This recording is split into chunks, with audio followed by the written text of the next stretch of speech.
দেখুন, মানুষের জীবনে সব থেকে বেশি খোঁজ করে কি মানুষ? অনুসন্ধান কি করে বেশি? বেশি খোঁজ করে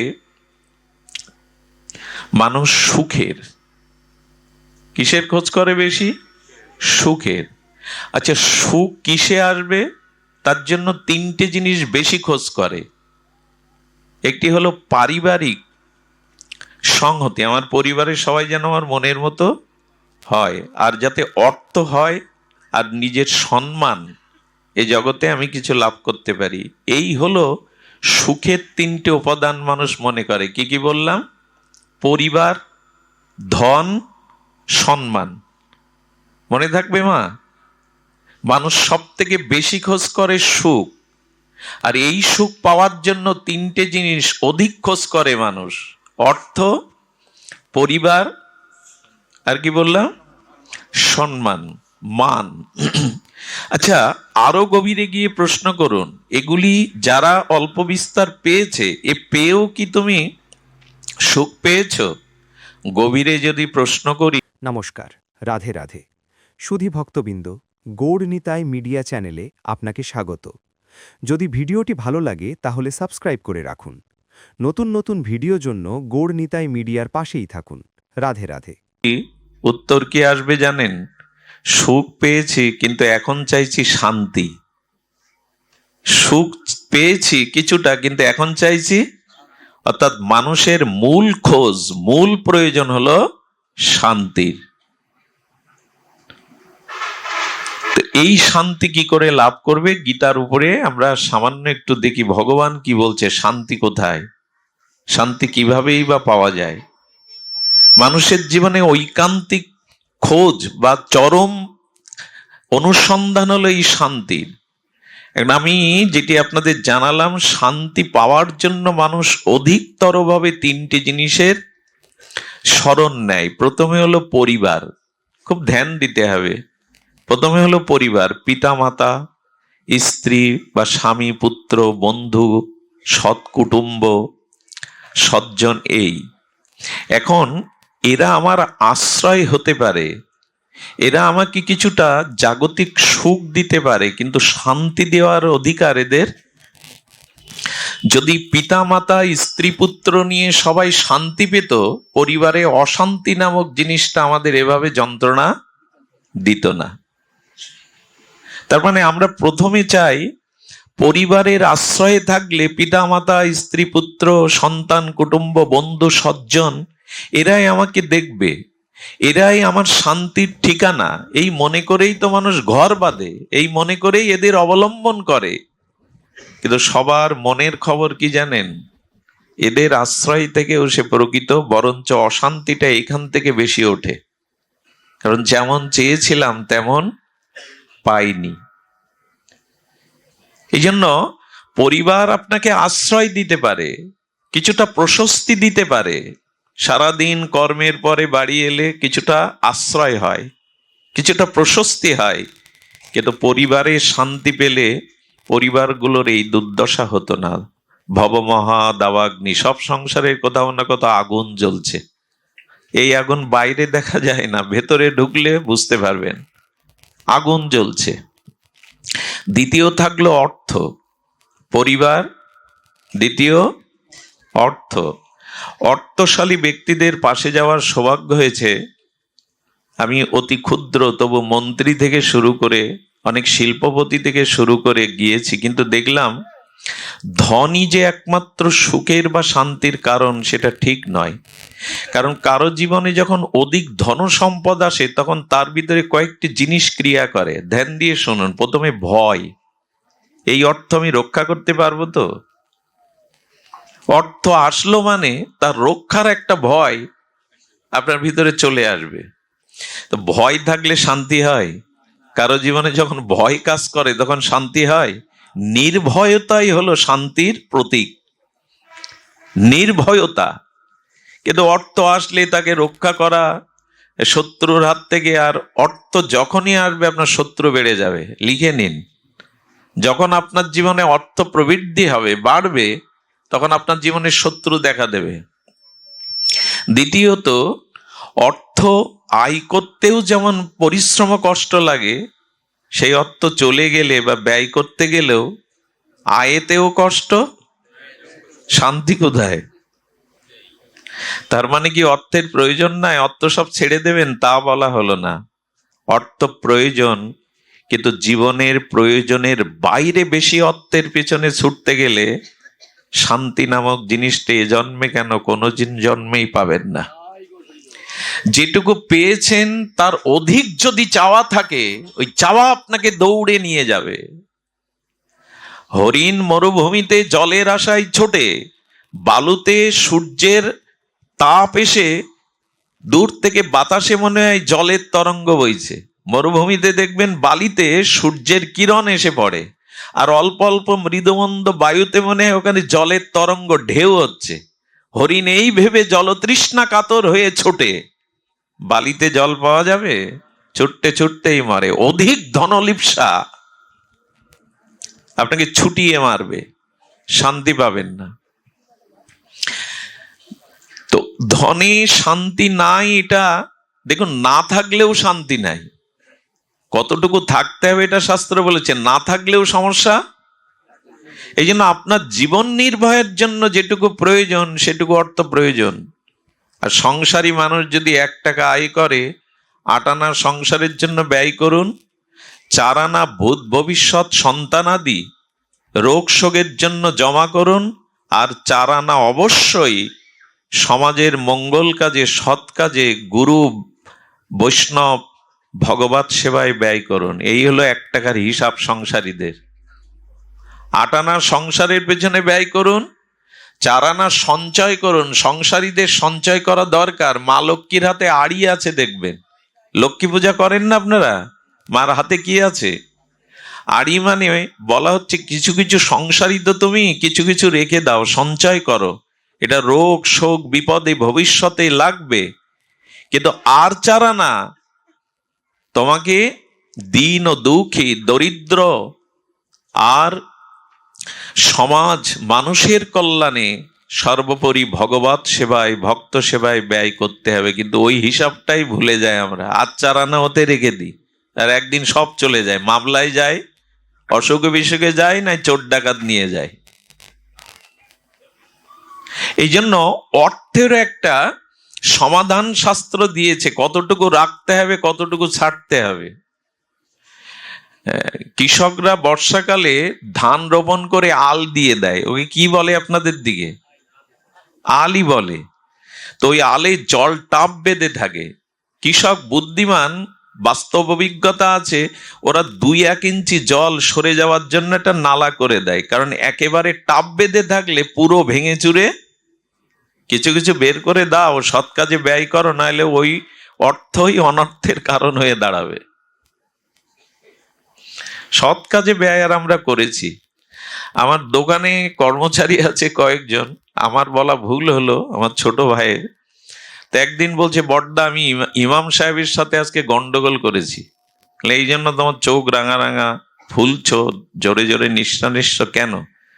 বলি, দেখুন মাওলানা আমার কাছে মসজিদের জন্য চাঁদা নেইনি, আমি লোকের দোকানে কর্মচারী বলেও অভাব বলে আমার কাছে সে শরিক করেনি, মসজিদের শব্দটা শরিক করেনি, ও তাই গন্ডগোল করেছে। আমি দরিদ্র হতে পারি, লোকের ঘরের কর্মচারী হতে পারি, মসজিদের শরিক কেন করলেন না ভাই? আমি তখন অবাক হয়ে ভাবছি যে ও শরিক করেনি বিধায় গন্ডগোল বাজাচ্ছে ইমামের সাথে, আর আমাদের যজ্ঞের বা পূজার জন্য বা কোনো কারণে চাইলে বলে এবছর ঘেরে মাছ হয়নি, ব্যবসা ভালো না, মেয়ের বিয়ে দিয়ে উঠলাম, এবছর আমি দিতে পারবো না। পৃথিবীর ইতিহাস খোঁজ করে দেখুন, সনাতন ধর্মের মানুষের থেকে দাতা বা দান পৃথিবীর ইতিহাসে এমন নাই। হরিশ্চন্দ্র রাজা নিজেকে শ্মশানের চণ্ডাল রূপে রক্ষী হিসাবে, জয় শ্রীরাধে, রক্ষী হিসাবে তিনি কি করলেন? নিজেকে বিক্রি করে দিলেন। এদিকে ধ্যান দিন। হতে পারে, তবে মাঝে মাঝে ভয় করে, না জানি এইটাই কবে মরণের কারণ হয়ে যায়। বিদ্যুৎটা মরলেও আপত্তি নেই, এইখানে মরাটা ভালো, ভক্তের সামনেই মরলে ভালো। দেন দিন সুধীজন। তো সনাতন ধর্মে হরিশ্চন্দ্র রাজা সূর্যবংশীয় নিজেকে বিক্রি করে দিলেন চণ্ডাল রূপে, ভূভারতের চক্রবর্তী সম্রাট। দক্ষিণার জন্য নিজের স্ত্রীকে বিক্রি করে দিলেন, তখন দাসী প্রথা ছিল। কাশীর বাজারে স্ত্রী আর পুত্রকে বিক্রি করে দিলেন। শিবা ছিলেন, রাজা শিবা। সেই শিবার কাছে একদিন একটা কবুতর এসে পড়েছে কোলে, উনি ধ্যান করছেন, আর ওই কবুতরকে ধরার জন্য একটা বড় চিল এসছে, বলে ওকে আপনার কোল থেকে নামিয়ে দিন, আমার আহার। ও মুখের দিকে তাকিয়ে বলছেন, আমি আপনার চরণে পড়েছি, আমাকে আশ্রয় দিন। শিবা তখন বলছেন, আশ্রয় দাদাকে তোমার মুখে তুলে দিতে পারি না। বললেন, একই সাথে দুটো বিচার করছেন আপনি, ভুল বিচার। ও আমার আহার, আহার না পেলে আমি মারা যাব। একজনকে বাঁচাতে গিয়ে আর একজনকে মৃত্যুর মুখে ঠেলে দেওয়া কর্তব্য নয়। উনি ধর্ম সংকটে পড়ে গেলেন। বললেন, আমি কি করতে পারি? বললেন, আমার গায়ের মাংস সমপরিমাণ যদি আমি কেটে দেই। বলে, রাজি আছি। কেটে দিতে দিতে দিতে দিতে পুরো দেহটা কেটে ফেললেন, তবু মাংসের ওজনের সমান হলো না। তখন বুঝলেন আমার উপর পরীক্ষার জন্য ধর্ম এসেছে আমার কাছে। উনি প্রকট হয়ে বললেন, দেখছিলাম তোমার দানের মনোভাব। এই জাতির মধ্যে কি করেছেন জানেন দদিসি ঋষি? অসুর বিনাশের জন্য, বেত্রাসুরকে বধ করবার জন্য, দেবতাদের কাছে বজ্র দেওয়ার জন্য নিজের দেহটাকে গাবি মার জিহ্বা দিয়ে চেটে চেটে হাড়গুলো দিয়েছিলেন। আমার হাড় দিয়ে অস্ত্র তৈরি হলে যদি অসুর বিনাশ হয়, নিয়ে নাও। সেই জাতি আমরা। অথচ আজ দুর্গা মন্দিরগুলো, আপনাদের এই অঞ্চল ফরিদপুর, মকসেদপুর, ভাঙা ভালো মন্দিরগুলো, আমাদের এলাকায় দুর্দশা হলো চণ্ডী মণ্ডপে গ্রিল নাই, সেখানে উপযুক্ত সুব্যবস্থা নাই, জল পড়ে, আর বৃদ্ধরা বিকেলবেলা গিয়ে তাস পিটায়। তো এই জন্য আমরা 50,000 টাকার অস্থায়ী প্যান্ডেল করতে পারি, কিন্তু মন্দির সংস্কার করতে পারি না। সেই দাতা সনাতনরা আজ আমরা অনেক পিছিয়ে গেছি। দানের থেকে শ্রেষ্ঠ কর্ম জগতে নাই। থাকলে কিছু দিন, আর না থাকলে জপ করুন। পরমহংস রামকৃষ্ণ বললেন, যার আছে সে মাপো, যার আছে সে মাপতে থাকো, দিতে থাকো, আর যার নেই সে জপো, সে ভগবানকে ডাকতে থাকো। দুটোর একটাই যদি না করি, তার মঙ্গল বা শান্তি কোথায়? এই জন্য অর্থের যথাযথ সদ্ব্যবহার হওয়া উচিত। তৃতীয় কি বললাম? একটি পারিবারিক পরিবার চাই, একটি ধন, আর একটা হলো মান, মানে সম্মান। এই একটা প্রলোভন মানুষকে শেষ করে দেয়।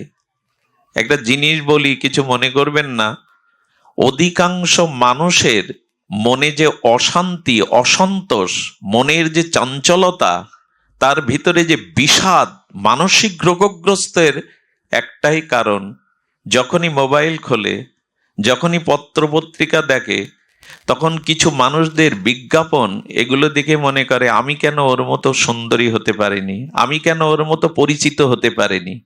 এই অন্যের দেখে আমরা নিজেদেরকে পরিমাপ করার জন্য দুঃখটা ডেকেই আনি আমরা। সোশ্যাল মিডিয়ার এর অন্যতম একটি কারণ। আর একটা কথা শুনুন, যারা সফলতা দেখায় না, যাদের সফলতা দেখেন, ওরা 5 ভাগ দেখায়, 95 ভাগ ঢেকে রাখে। ওই যা দেখছেন ওটা ঠিক নয়, 5 ভাগ দেখায়। এই জন্য অন্যের সাথে কখনো নিজের তুলনা করে ব্যথা পেতে যাবেন না, আমি কেন ওর মতো। এই অন্যের সাথে যখনই তুলনা করতে যাবেন, তখন মানসিক অশান্তি আপনাকে ঘিরে ধরবে। অন্যের সাথে কখনো অন্যের ক্যারিয়ার, অন্যের সৌন্দর্য, অন্যের সফলতার সাথে নিজে মাপতে যাবেন না। যেখানে আছেন সেইখান থেকে যদি সৎ হতে পারেন, আদর্শবান হতে পারেন, আপনি আপনার কাছেই জয়ী। এই জন্য অন্যকে অনুকরণ করে আজকাল কি হয়েছে দেখুন, এই যে কিশোর ছেলে মেয়ে বা যুবক যুবতীরা পথ হারাচ্ছে কেন? আজকে পেপারে দেখছিলাম কিশোর গ্যাংয়ের যে দৌরাত্ম্য, তারা সবকিছু হচ্ছে। এর কারণ কি? এরা যখনই এই অন্যের অনুকরণ করতে যাচ্ছে, সুপারম্যান হতে যাচ্ছে, ইচ্ছা করে যা কিছু করে ফেলবো, আমাদের গায়ে শক্তি আছে, প্রভাব আছে, এগুলো দেখতে দেখতে অনুকরণ প্রিয় হতে হতে তারা পথ হারাচ্ছে। এই জন্য নিজেকে কখনো অন্যের সাথে অনুকরণ বা তুলনা করতে যাবেন না। আপনি আপনার মতো, সে তার মতো। বরঞ্চ ঋষি মুনি তাদের আদর্শ দেখে এগিয়ে যান। কারোর সাথে নিজের যখনই আপনি তুলনা করতে যাবেন তখন পিছিয়ে পড়বেন। যদি বলেন মঙ্গলজি ভাগবত পাঠ করতে সেসব বলছো কেন? এসব বলছে এই কারণে, নারদের এই কথা, চারিদিকে খুব অন্ধকার এখন, খুব বড় বড় কথা বলে ভেসে গেলে পার পাওয়া যাবে না। আমাদের মূল জিনিসটাই শান্তিরই তো খোঁজ করি আমরা। সেই শান্তি পাচ্ছি না কেন? তার কারণই আমাদের ঋষিরা, আর্যরা, আমাদের ভারতীয় মুনি ঋষিরা আমাদের গ্রন্থাবলী, বেদ, বেদান্ত, উপনিষদ, শ্রীমদ্ ভগবত গীতা, ভাগবত এই বাণী বলছেন অন্যের সাথে তুলনা করতে যাবেন না। একটা জিনিস বলি, শান্তির প্রথম অনুসন্ধান আপনার মনে। শান্তি কোথায়? মনে। একজন এসে বলছে, বাবা স্ত্রীকে নিয়ে আর পাচ্ছি না, কি করি বলুন তো? আমার জ্বলতে জ্বলতে তো পুড়ে অঙ্গার হয়ে গেলাম। এক কাজ করো, তাকে কিছুদিন বাপের বাড়ি পাঠিয়ে দাও। এরপরে শেষে কি বললো জানেন? বাবা ঘরে একা একা ভালো লাগে না, মনটা শূন্য শূন্য লাগে, কেউ একটু না বগলেও কি ভালো লাগে? আচ্ছা, অশান্তিটা, শান্তিটা কি ওর স্ত্রীতে না মনে? একটু কথা বলুন, কিসে? মনেই। শান্তি বাইরের কোনো পরিস্থিতি আপনাকে দিতে পারে না, আপনার মনই আপনাকে শান্তি দিতে পারে। বোঝা যায় মা? স্ত্রী বাড়িতে আসে তাই জ্বলছে, ঠিক আছে, সে বাপের বাড়ি চলে গেছে, এখন বলছে ভালো লাগে। কেউ একটু না বকলে, কেউ কথা না বললে ভালো লাগে, তার মানে ওর মনেই হলো শান্তি অশান্তির কেন্দ্র। মনটাকে নিয়ন্ত্রণ করতে হবে, মনের স্থিতি চাই। এজন্য ভগবান বললেন শান্তি যদি পেতে চাও, আহা, তার প্রথম সূত্র হলো মন মনা ভব, মনটা আমায় দাও। এইখানেই শান্তির সূত্র, মনটা আমায় দাও।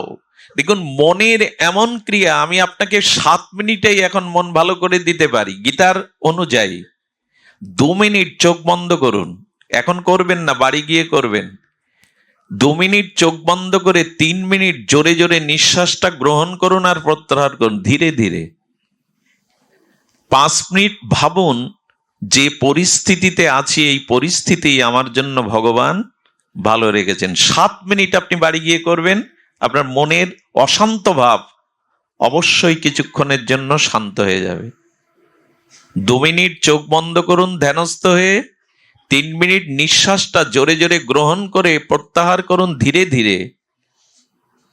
আর মনে মনে ভাবুন যে পরিস্থিতিতেই আমি আছি ভগবান রেখেছেন, এটাই আমার মঙ্গল। 7 মিনিট একটু সময় দেন, দেখবেন আপনার মন শান্ত হয়ে গেছে।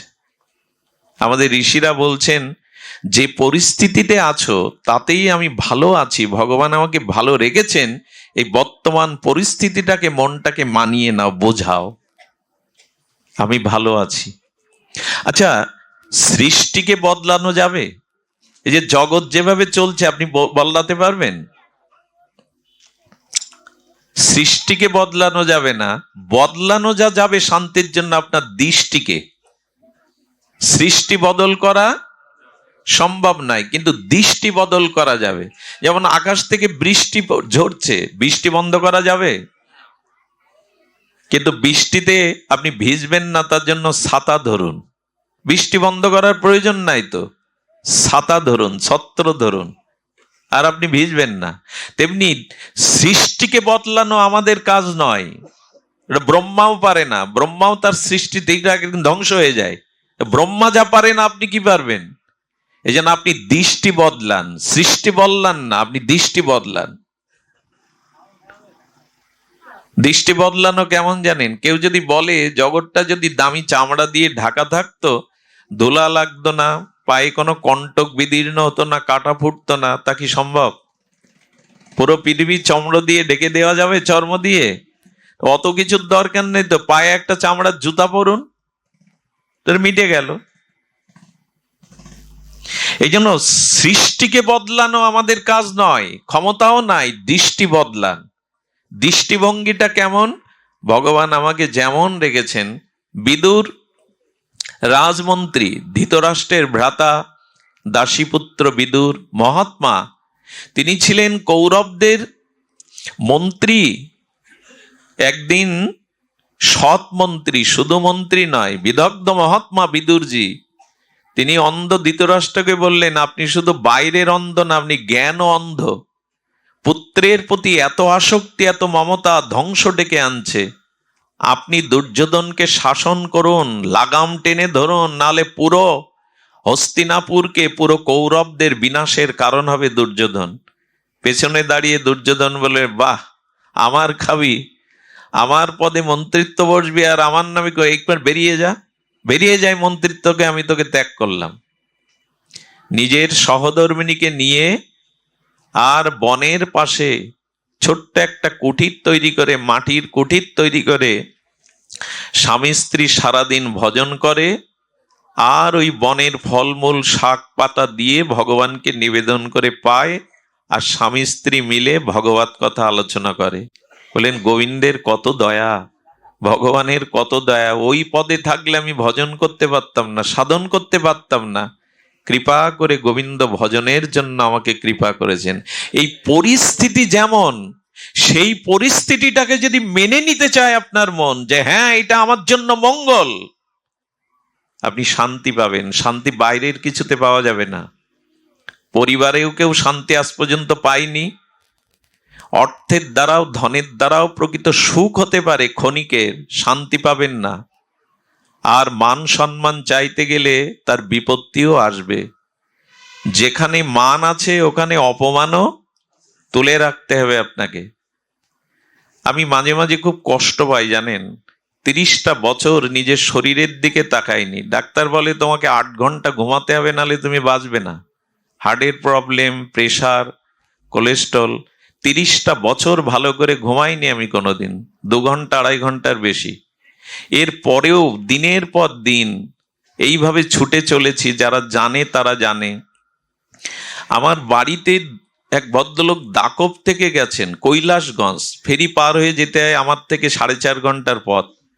এসে বলছেন, বাবা একটু পাঠ করতে হবে। বললাম, সময় নেই বাবা, ক্ষমা করুন। কথা দেওয়া, তাদের বললে তারা তো পিছাবে না অনুষ্ঠান, তবু আমি চেষ্টা করতে পারি, তবে আমার প্রচার করবেন না। পরে ওখানের এক ভক্ত বলছে, দাদা আপনার নাম প্রচার করে লিফলেট ছাপিয়ে কালেকশন করা হচ্ছে। এর পরেও তাকে যখন বারবার আমাকে বলছেন, বললাম, দেখুন আমি চেষ্টা করেছিলাম, আজকে সেই অনুষ্ঠানটা ছিল, কিন্তু তাদের অধিবাস, তাদের প্রচার করা, আমাকে ক্ষমা করুন, অন্য একটা সুযোগ দিন। কি করেছে জানেন? টিওনো দিয়ে, থানার ওসি দিয়ে এবং বিশিষ্ট রাজনৈতিক নেতাদের দিয়ে জোর করা হচ্ছে যাতে আমি সেখানে যাই। এই জাতির জন্য পয়সা কড়ি না নিয়ে রাতের পর রাত এভাবে ছুটার পরও প্রাপ্তি এই। এজন্য সম্মান চাইলে তার পেছনে কোনো কমিটি যদি আমাদের বলে যে আমরা অনুষ্ঠানটা রাজনৈতিক কারণে কোনো কারণে করতে পারছি না, আমাদের কি বলার থাকে? কিচ্ছু বলার থাকে না। কিন্তু যদি বলি আমার শরীর খারাপ, আমার অসুবিধা, তখনই সেই মানুষ যেভাবে প্রচার করে আমাদের, তখন মনে হয় ঘরে বসে বসে ভগবানকে ডাকে, আর বাইরে যাওয়া ঠিক নয়। এই জন্য সম্মানটার সাথে অসম্মানটাও তুলে রাখতে হয়। তবে এগুলোতে কষ্ট হলেও মেনে নি কেন? ওই যে ভগবান বলেছেন, মান এবং অপমান দুটোই নাও, একটাতে নিও না। দুটোই নিতে শেখো, তবেই শান্তি পাবে। লোকের মালা যেমন পড়ছ, জ্বালাটাও নিতে শেখো, তবেই শান্তি পাবে। একটা চাইলে শান্তি পাবে না। মাঝে মাঝে কলঙ্কটাও ভালো জানেন, বদনাম, কলঙ্ক, এটাও ভালো। বলে কলঙ্ক ভালো? বলে হ্যাঁ, মানুষের উপদেশে যখন বিবেক ফেরে না, চিত্তের পরিবর্তন হয় না, কলঙ্কতে বেশি উপকার হয়। কলঙ্ক পেলে না মানুষ তাড়াতাড়ি সংশোধন হয়। এই জন্য ভগবান কলঙ্কটাও দিয়েছেন। এইগুলো যারা মেনে নিতে পারে, সংশোধন হতে পারে, শান্তি এদের জন্যই। জগৎটা কখনো আপনার মনের মতো হবে না, আপনি যেমন চাইছেন এমন হবে না। এই জন্য গীতায় বলেছেন, কে আমার প্রকৃত ভক্ত? অতীব প্রিয় ভক্তকে শীতোষ্ণ সুখ দুঃখেষু সমসঙ্গ বিবর্জিত, মান ও অপমানায় সমসঙ্গ বিবর্জিত। গোবিন্দ বললেন, মান এবং অপমান, শীত এবং গ্রীষ্ম, সম্মান এবং অপমান, দুঃখ এবং সুখকে যারা একইভাবে গ্রহণ করতে শিখেছে তারাই আমার অতীব প্রিয়। একবারও বললেন না এই সম্প্রদায়ের ভক্ত আমার প্রিয়, বৈষ্ণবরাই আমার প্রিয়। একবারও বললেন না যার গায়ে লাল কাপড় আছে সে আমার প্রিয়। একবারও বললেন না যার মালা তিলক আছে সে আমার প্রিয়। বললেন মান অপমান, শীত গ্রীষ্ম, যিনি সুখ দুঃখকে আমার কৃপা অনুগ্রহ মনে করে দুটোই গ্রহণ করতে শেখেন তিনি আমার অতীব প্রিয়। যশ মপ মপ যশ মে প্রিয়, সে আমার প্রিয়। কই নিলাম আমরা? একবার তুকারামের স্ত্রী ভগবত বিরোধী, তুকারামকে উঠতে বসতে গালি দেয়। ও তো সংসারে কাজ করে না, রাম রাম করে, সাধুসঙ্গ করে। স্ত্রী রাম বিমুখ, উঠতে বসতে গালি। একদিন বসে বসে সাধু সঙ্গ করছে, রামকথা গুণগান করছে, স্ত্রী এটো জল সেই সাধুদের আর ওর স্বামীর মাথার উপরে ওই কাঠের দোতলা থেকে ছুঁড়ে ফেলেছে, এটো জল। সাধুরা বলছে বাবা জল পড়লো। তোকারাম তো সবই জানেন, বলে বাবা আকাশে মেঘ করেছিল, একটু বিদ্যুৎ গর্জন করেছিল, এক পশলা বৃষ্টি হয়ে গেছে, এইভাবে মেনে নাও। আচ্ছা একে কে দুঃখ দেবে? ও বলছে আকাশে মেঘ করেছিল, একটু মেঘ গর্জন করেছিল, দুপশলা বৃষ্টি হয়ে গেছে। এই যদি ভাবে তো ওর স্ত্রী কি দুঃখ দেবে? একদিন তোকারামকে ডেকে এক সাধু বলছে বাবা আপনি এমন, আপনার স্ত্রী এমন, কষ্ট হয় না? বলে আমার প্রতি রামের কৃপা আছে, ওই স্ত্রী যদি আমার মনের মতো হতো, আমার আসক্তি আমার ভালোবাসা সব আমি ওকে দিয়ে বসতাম। রাম চেয়েছে ওর প্রতি না, ওই ভালোবাসা যেটা পাওনি ওটা এবার আমায় দাও, এতেই তো আমার কল্যাণ করেছে। এইভাবে ভাবলে আপনার স্ত্রী মনের মতো না, এই দুঃখ কে দেবে আপনাকে? এই জন্য যে পরিস্থিতিতে আছি সেটা ভগবানের কৃপা মনে করে যদি মেনে নিতে পারি, আপনি দিন নেবেন রাত নেবেন না হয়।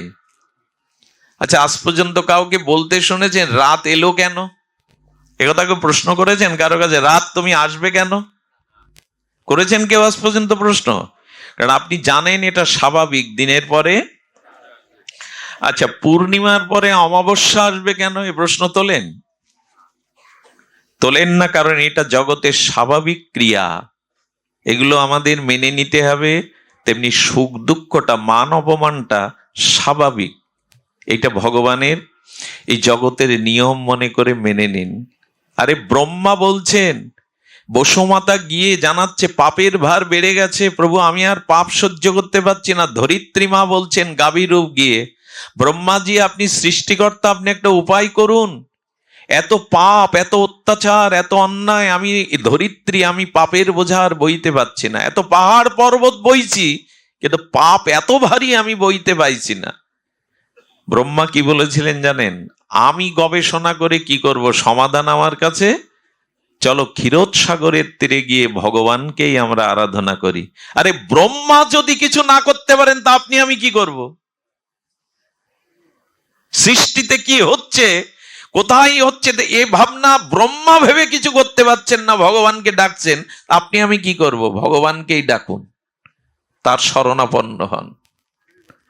তমেব শরণাঙ্গশ্চ সর্বভাবেন ভারত, তৎপ্রসাদাৎ পরং শান্তি স্থানাং প্রাপস্যি সৎশতম। এই হলো শান্তির উপায়। দেখুন টাকা দিয়ে খাট কিনা যায়, ক হাজার টাকা, লাখ টাকার, ঘুম কিনতে পারবেন না আপনি। টাকা দিয়ে আপনি সুখের সম্ভার কিনতে পারবেন, শান্তি কিনতে পারবেন না। টাকা দিয়ে রূপোর খাট করুন, ঘুম কিনতে পারবেন, কিন্তু খাট কিসের জন্য? ঘুমই যদি না হয় তার উপর খাট, সোনার খাটে শুয়ে কি করবেন? শান্তি চাই। আর সেই শান্তি একমাত্র এই দেখুন ভগবান বলে চলেছেন, মত চিত্ত মনটা আমায় দাও।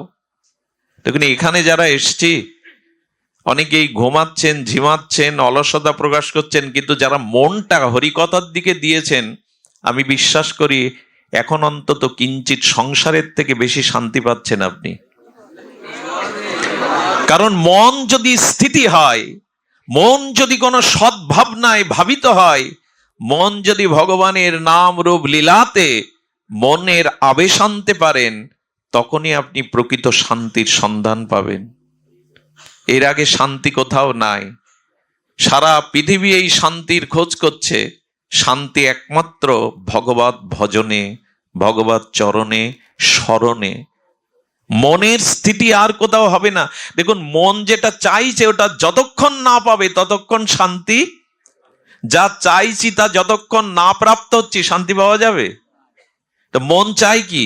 মন চাই ভগবানকে, মন চাই ভগবানের প্রেমকে, ভক্তিকে, কিন্তু আমরা ওখানে দিচ্ছি। আচ্ছা, গাড়ি আর ড্রাইভারের দুটো খাদ্য আলাদা আলাদা না এক? ড্রাইভারের খাদ্য আর গাড়ির খাদ্য এক। আচ্ছা, এটা যদি পাল্টে দেন, ড্রাইভারের ভাত রুটি সবজি গাড়িতে দিন, ইঞ্জিনে, আর মোবিল তেল ড্রাইভারকে দিন, বাঁচবে? কেউ বাঁচবে? দুটোই বিকল হয়ে যাবে। তা আত্মা চাইছে কি? মন চাইছে কি? মন চাইছে ভগবানের স্মরণ। আপনি যতক্ষণ ওটা তাকে না দেবেন, ড্রাইভারকে তেল মোবিল খাওয়ালে কি হবে? তা আত্মা চাইছে, মন চাইছে ভগবানের ভজন, ওটা তাকে না দেওয়া পর্যন্ত শান্তি সব ওলট পালট হয়ে যাবে।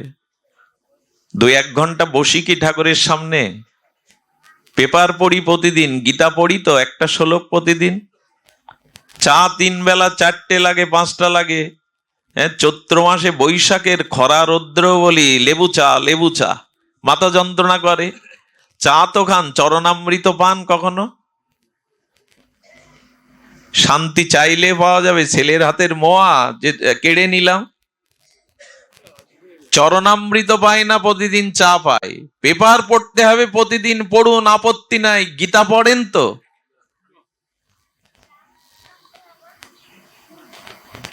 সুধীবৃন্দ, এই জন্য আমাদের জীবনে টিভি, টেলিভিশন 4টে ক্ষতির কারণ। টেলিভিশনে 4টে ক্ষতির কারণ, কিন্তু তার পেছনে মানুষ ঘন্টার পর ঘন্টা সময় দেয়, অথচ 4 মালা জপ করতে 25 মিনিট 30 মিনিট লাগে, তা কেউ জপ করে না। শান্তি চাইলে পাওয়া যাবে? ভগবানকে স্মরণ করেন। মন চাইছে কি? আত্মার খাদ্য কি? আত্মার খাদ্য জগতের কিছু না, একমাত্র ভগবান নাম, ভগবত চিন্তন। সেটাই তো তাকে দেই না। টিভির রিমোটের চ্যানেল 250, ওই প্রতিদিন ওই ঘোরান। ওই ঘোরালে কি হবে জানি না, 4টে জিনিস হবে। সময়, মানুষের জীবনে সব থেকে মূল্যবান সময়, ওই সময় ব্যয় হবে। দ্বিতীয়ত চোখের দৃষ্টির ক্ষতি হবে। তৃতীয়ত অর্থ ব্যয় তো হয় কেবল লাইন নিতে গেলে। চতুর্থত চরিত্র কোথাও না কোথাও দোষ এসে যাবে। মানুষ যা দেখে তাই শেখে। আচ্ছা, কল্যাণটা কি বলুন তো? এ দেখে কল্যাণটা কি একবার আমার বলুন। কেউ সৎ হয়েছে, কেউ সাধু হয়েছে, ওই দেখে একবার প্রমাণ করুন, আমি ব্যাসপীঠ ছেড়ে দেব। ওটা দেখুন, সারাদিন কাজের পরে সংবাদ দেখুন, আপনি সিরিয়াল দেখুন, ক্ষতি নেই। দুটো হাত তো আছে, অন্তত এক হাতে মালা ধরুন, এক হাতে ওটা টিপুন, আর এক হাতে একটু মালা টিপুন। মালাটা ঘোরালে আর এই জন্ম মৃত্যু চক্রে ঘুরতে হবে না আপনার। ভগবানের নাম জপ করলে এই জন্ম মৃত্যু চক্রে ঘুরতে হবে না। তা ঘোরাবো না, রিমোট ঘোরাবো। নারদকে এমনি বলছেন, জগৎটা অন্ধকার নেমে এসছে, কলি ঘোর তিমিরে গরসল জগজন, ধর্ম কর্ম রহুদূর, কলি দোষ ও নিধে। কলিতে শুধু দোষ আর দোষ। সারা পৃথিবী জ্বলছে এখন। 3য় বিশ্বযুদ্ধের দরকার নাই। আগামীতে যে ভাইরাস আসছে, আগামীতে যে মরণ ব্যাধি আসছে, এক করোনা জানিয়ে গেল, সতর্ক হও। 8 গ্রাম করোনা সারা পৃথিবীকে কাঁপিয়ে দিয়ে গেল। এরপর এর থেকে বড় জিনিস আসছে, 3য় বিশ্বযুদ্ধ, মারণাস্ত্র, আণবিক বোমা লাগবে না। মানুষের দুর্ভিক্ষ, একসময় হাতের মুঠোয় সোনা নিয়ে আপনি অন্ন পাবেন না, লিখে রাখুন, ভাগবত বলছে। হাতের মুঠোতে সোনা নিয়ে একদিন আপনি 1 মুঠো অন্ন পাবেন না, এই দিন আসছে আগামীতে। 3য় বিশ্বযুদ্ধ দরকার নেই। মানুষের কুবৃত্তি, চরিত্র এতটা স্খলন হয়ে গেছে যে ধরিত্রী অভিশপ্ত হয়ে যাচ্ছে দিন দিন। এর দায় কারণ আমাদের মনোবৃত্তি। শান্তি বাইরে নেই, আপনার মনে। এই জন্য গোবিন্দ ওটাই চেয়েছেন, তোমার অর্থ নয়, বৃত্ত নয়, রূপ নও, তোমার সম্পত্তি নাও, তুমি মনটা আমায় দাও। আমাকে দিয়ে দেখো মনে শান্তি পাও কিনা। কিন্তু মনকে আর এমনি এমনি দেওয়া যায়? মন ভগবানের দিকে যেতে গেলে একটা কৃপা চাই। এরই নাম হলো গুরু কৃপা, বৈষ্ণব কৃপা, সাধু কৃপা। এই কৃপা ছাড়া আপনি নিজ চেষ্টায় মন ভগবানে দিতে পারবেন না। শ্রী ভগবানে মনের জন্য মহৎ কৃপার অপেক্ষা আছে। মহৎ কৃপা বিনা কোনো কার্যে ভক্তি নয়। কৃষ্ণ ভক্তি রহুক দূরে, সংসার ক্ষয় না হয় ক্ষয়।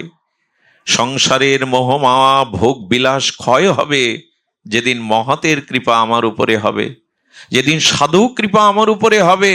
সেই দিন আমার সৃষ্টি না বদলালে দৃষ্টি বদলাবে। সেদিন আমার ভিতরে এই চিন্তা আসবে, নাই জগৎ বেশি দিনের নয়, এ রূপ যৌবন ভোগ বিলাস বৃত্ত বৈভব বেশি দিনের নয়। মানুষের প্রকৃত শান্তি তো জগতে নাই। এই জন্য গোবিন্দ এই সংসারের নাম দিয়েছেন দুঃখালয়। কি নাম দিয়েছেন? গোবিন্দ এই সংসারটার নাম দিয়েছেন সংসার দুঃখালয়ম। এই সংসারটা দুঃখের আলয়। তুমি যতই সুখের চেষ্টা করো এখানে তা পাবে না, এটা দুঃখের আলয়। তবে সুখ কোথায়? তমেব শরণাঙ্গশ্চ, ভগবানের শরণ নাও। আপনারা লক্ষ্য করেছেন স্মরণে সুখ হবে কি করে, নির্ভয় হবেন কি করে? ওই যে বললাম ভয় থাকলে শান্তি হয় না, তা নির্ভয় হবেন কি করে? শাস্ত্রে বলেছেন দেখুন, ভজ হরে মন শ্রীনন্দ নন্দন অভয় চরণার বিন্দরে। গোবিন্দের চরণটা হলো অভয় চরণ, যেখানে পৌঁছালে, যেখানে স্মরণ করলে আর ভয় থাকে না। আশ্রয় নিতে বলছেন আমার চরণ, ওইখানেই শান্তি। আচ্ছা দেখেছেন ওই যে মরগ মুরগির বাচ্চা ওঠে না ছোটরা, ওরা দল বেঁধে মায়ের সাথে ওই শস্য কণা জীবাণুর মধ্যে আবর্জনার মধ্যে খুঁটে খেতে যায়। যখন ওর মা দেখে উপরে চিল এসে হাজির, ওই বাচ্চাগুলিকে গ্রাস করবে বলে মা কি করে, দুটো পাখনা মেলে দেয়। আর ওই পাখনার সংকেতে বাচ্চাগুলো সুরসুর করে মায়ের পাখনার তলে যায়। কোটি চিলেরও সাধ্য নাই ওই মায়ের পাখনার মধ্যে থেকে বাচ্চাটা ছিনিয়ে নেবে। যে বাচ্চা ওই আশ্রয় না এসে বাইরে নিজের মতো চলছিল, তাকেই সমেরে নিয়ে যায় চিল। যদি একটা চিলের হাত থেকে মায়ের পাখনার মধ্যে আশ্রয় নেওয়া বাচ্চা নিরাপদ থাকে, গোবিন্দ বললেন আমার চরণ যারা আশ্রয় করেছে তাদের আর ভয় কোথায়? তাদের ভয় কোথায়? তারা নির্ভয়। অভয় চরণার বিন্দ, ভগবানের চরণই হলো অভয়। দেখবেন শিশু ক্রন্দন করছে, ওই ক্রন্দনরত শিশুকে অনেক পাড়ার মেয়েরা মায়েরা কোলে তুলে নেয়। সে মায়েরাও তো মা, তাদের বুকেও তো দুধ আছে। ওই শিশুকে স্তন দিলে খাবে না, কাঁদবে। কিন্তু অন্ধকারের মধ্যে যখন নিজের গর্ভধারিণী মায়ের বুকের পরশ পায়, ম্যাজিকের মতো কান্না বন্ধ হয়ে যায়। ও আসলে নিজের মাকে খুঁজছিল।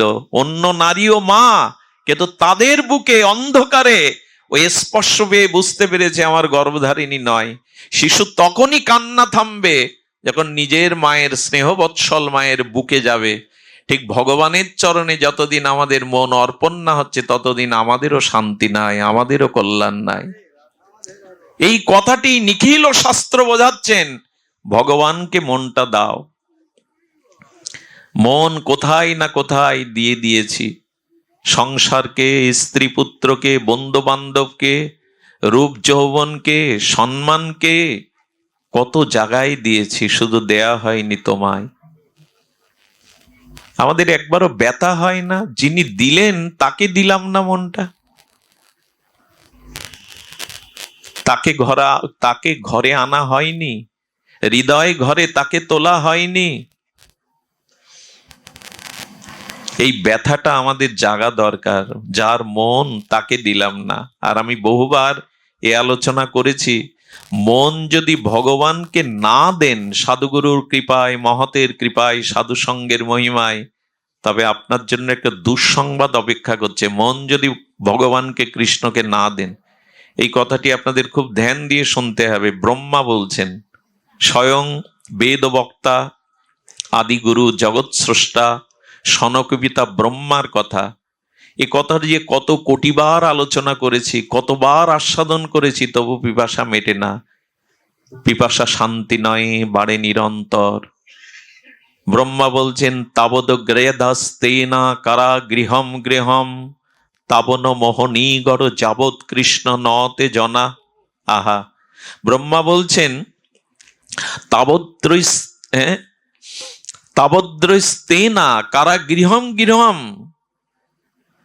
তাবগ্ন মোহনীগড় যাবৎ কৃষ্ণ নতে জনা। আহা, ব্রহ্মস্তুতির এক বিশেষ এই শ্লোকটি। বলেন যতক্ষণ জীব তার মন তোমার চরণে অর্পণ না করবে, যাবৎ কৃষ্ণ নতে জনা, যতদিন জীব তোমার চরণে তার মনটাকে অর্পণ না করবে, যদি না করি, ব্রহ্মা বলছেন তাবদ গ্রেদাহেস্তে না কারা গৃহম গিরম। ব্রহ্মা বলছেন গোবিন্দ, মন যদি তোমাতে অর্পণ না করে তবে তার গৃহ হবে কারাগার। ব্রহ্মা বাক্য, তার সংসার হবে কারাগার। হয়েছেও তাই। আমাদের বাড়িতে মানুষ আসে শান্তির আশায়, কিন্তু ওইখানে কারাগারে টিভি আছে। কারাগারের এখন নাম বদল হয়েছে সংশোধনাগার। ওখানে টিভি আছে, দুতলা আছে, ওখানে তাস খেলতে পারেন, ফুটবল খেলতে পারেন, কাজ না করেও 3 বেলা খেতে দেবে। এখন 3 বেলায় খেতে দেয়। ওখানে শান্তি পায় মানুষ? বাড়ি কুড়ে ঘরে শান্তি পায়। এখন আমাদের ঘরগুলো কৃষ্ণকে মন না দিয়ে, ভগবানকে প্রাণ না দিয়ে, ব্রহ্মা বলছেন ঘরগুলো হয়েছে কারাগার। আর কারাগারে দাগি আসামিদের হাতে পায়ে কি থাকে? বেড়ি থাকে, ডান্ডা বেড়ি থাকে। বলছেন তোমাতে মন যদি কৃষ্ণ না দেয়, তবে সংসারে সেই ব্যক্তির হাতে পায়ে, ওর তো হাতে পায়ে আর এর 5-7 জায়গায় মোহ দিয়ে বাঁধা থাকবে। মোহ মায়া ডান্ডা বেড়ি। যদি বলেন তা তো দেখি না, দেখতে পাই না, তো কালকে সিদ্ধান্ত নিন যে আগামী সপ্তাহে বৃন্দাবন যাবেন, তখন দেখবেন ডান্ডা বেড়ি কতটা পড়ে। স্ত্রী বলবে আমাকে এই অবস্থায় ফেলে তোমার একা যাওয়া হবে না। ছেলে বলবে আমার ছেলের পরীক্ষা, আমি তাকে অফিসে, ওকে কে দেখবে? এই ডান্ডা বেড়ি তখন বুঝতে পারবেন কটা। আর ও কাটা সহজ না, লোহার ডান্ডা কাটা যায়, কিন্তু সংসারের মোহমায়া। বাবা কালকে পাঠ হলো পুরানো মকসেদপুর, আসতে পারেননি না, কাজ ছিল খুব, সমস্যা ছিল খুব, এই ডান্ডা বেড়ি কম। এই জন্য বললেন তাবদ গ্রেধাস্তে না কারা গৃহম গৃহম তাবন মোহনী গড় যাবৎ কৃষ্ণ নতে জনা। হাতে পায়ে ডান্ডা বেড়ি। ভগবানের কাছে যাওয়ার সময় নেই আমাদের, ডান্ডা বেড়িতে বাধা। আর কি এই কথাটি এত দার্শনিক বিচার করেছেন ব্রহ্মা। বলেন মন যদি ভগবানকে না অর্পণ করা হয়, সেই মন স্তেনা, চোর হয়ে যায়। কি হয়ে যায়? আশ্চর্য কথা বলেছেন ব্রহ্মা। মন ভগবানকে না দিলে সেই মন কি হয়? চোর হয়। চোরের শান্তি হয়? দেখুন, চোরের বাড়ি, পাকা বাড়ি আছে, দালান, চোরের স্ত্রীও সুন্দরী হয়, কারো কারো হয়। আবার চোরেরও টাকা পয়সা, ব্যাংক ব্যালেন্স আছে। আর সাধুর বাড়িও এই 3টে আছে, সুন্দরী স্ত্রী, দালান বাড়ি, টাকা পয়সা। তাহলে সাধু আর চোরে পার্থক্য কি? হলো পার্থক্য একটাই, চোর শান্তি পায় না বাড়ি থেকে, কিন্তু সাধু শান্তি পায়। কারণ তার মন চোর নয়। চোর কি করে? আপনার আমার ঘরে যেন না ওঠে চোর, কিন্তু যদি কখনো ওঠে কি করে জানেন? মূল্যবান জিনিসগুলো চুরি করে, আর সমস্ত আলমারি, খাট, বিছানা সবকিছু এলোথেলো করে, অগোছালো করে যায়। এটা তো চোরের ধর্ম। মূল্যবান জিনিস নিল আর ভেঙে চুরে সব আবর্জনা ভরিয়ে গেল। ব্রহ্মা বললেন হে ভগবান, তোমাতে যখন মন কেউ না দেয়, তার মনটা চোর হয়ে কি করে জানো? হৃদয়ের মধ্যে যত সদ্গুণ ছিল, ক্ষমা, দয়া, করুণা, এইগুলো হরণ করে নেয়, নিয়ে ওখানে হিংসা, বিদ্বেষ, এই অবগুণগুলো, আবর্জনাগুলো ঢুকিয়ে দেয়। কি অপূর্ব শ্লোক! যাবৎ কৃষ্ণ নতে জনা, যতদিন জীব তোমাতে মন না দেবে, সংসার হবে কারাগার, হাতে পায়ে উঠবে মোহর শৃঙ্খল, আর তার মন চোর হয়ে যাবে। সদ্গুণগুলো মন থেকে চুরি করে অসৎগুণগুলো ওখানে প্রবেশ করিয়ে যাবে। এখন উপায় বলি, সমস্যার মাঝে মাঝে উপায়ও বলছি, একটু সংকেতে শুনে নিন। গোবিন্দ সেটিই বলছেন, তমেব শরণাঙ্গস্য সর্বভাবেন ভারত। আমার কৃপাতেই শান্তি পাবে। তৎপ্রসাদাৎ পরাং শান্তে স্থানাং প্রাপস্যি সশতম। অপূর্ব। ভগবান বলছেন ইহকালে শুধু শান্তি না, মৃত্যুর পরেও তোমাকে নরক যন্ত্রণা কর্মফল ভোগ করতে হবে না। আমি পরকালেই আমার নিত্য 700 গোলক বৃন্দাবনে তোমাকে নিয়ে যাব। ইহকালেও যেমন তোমাকে আমি শান্তি দেব, পরকালেও তোমাকে আমি শান্তি দেব। সুধীবৃন্দ, এই জন্য ভগবানের শরণ গ্রহণ করা